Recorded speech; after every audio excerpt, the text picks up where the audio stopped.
जी हमेशा सोचते हैं कि अब मैं ससुराल में हूँ, तो मेरे भाई को देखे काफ़ी समय हुआ।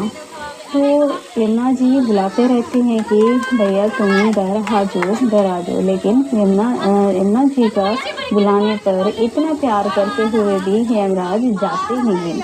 तो यमुना जी वो हर बार मना करते हैं, बहना मैं नहीं आ सकते। तो यमुना जी एक बार क्रोधित हो जाते हैं कि हाँ, आप जब भी बुलाओ बहाना मार के नहीं आते हैं, तो अब की बार तो आपको आना ही पड़ेगा, नहीं तो मैं आपसे बातचीत नहीं करने का, मैं आपसे रुष्ट होऊँगी, ऐसे कहते हैं। तो यमराज जी कहते हैं कि चलो ठीक है, मैं आऊँगा। तो यमराज जी यमुना जी के घर पहुँच गए, ससुराल में जो पहुँच गए, तो यमुना जी बड़ा आदर सत्कार किया उनका। घर के बाहर ही चौकी बिछा के उसमें बिठा के यमराज का टिक्का लगाया, मीठा खिलाया, आरती उतारा, अंदर ताके ढेर सारा भोजन खिलाया। तो यमराज जी कहते हैं कि आज पहली बार इतने सारे भोजन खाए, इतने आदर सम्मान जो यमराज को जो मिला तो उसी घर से ही मिला। तो जाते समय हेमराज ने क्या किया, अपने बहन के लिए जो लेके आया वो सारे भेंट दे दिया, हीरे जेवरात, सोना चांदी सब कुछ यमुना जी ने दिया और कहने लगा कि अब तुम मेरे साथ चलो। तो यमुना जी कहते हैं ऐसे कैसे भैया? तो यमराज जी कहते हैं कि मैं जिस घर में भी जाऊँ वहाँ से एक जीवात्मा को मुझे ले जाना होते हैं, तो इसीलिए मैं हर साल तुम्हें मना करते थे। तो इस साल तो मैं तुम्हारे घर आया, तो वहाँ से भी किसी न किसी को मुझे ले जाना पड़ेगा। तो यमुना जी कहते हैं कि नहीं भैया, आप ऐसा नहीं कर सकते, क्योंकि मैं आपको आदर सम्मान से बुलाया है मेरे घर। अगर मुझे आप ले जाते हैं, मेरा प्राण हर लेते हैं, तो मेरा ससुराल वाला कहेंगे भाई आ गया और अपने बहन का प्राण निकाल के ही चले गया। तो इतना आदर सत्कार करने के बावजूद भी बहन का प्राण ले लिया।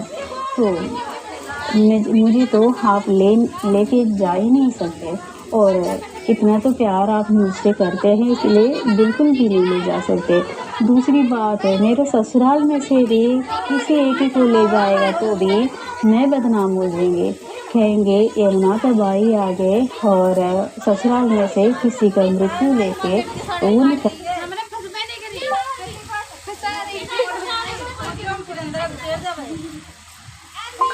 Badu song.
भैया आती हूँ थोड़ी जाती है, मौसी फोन खाना, मौसी फोन खाना रखा है।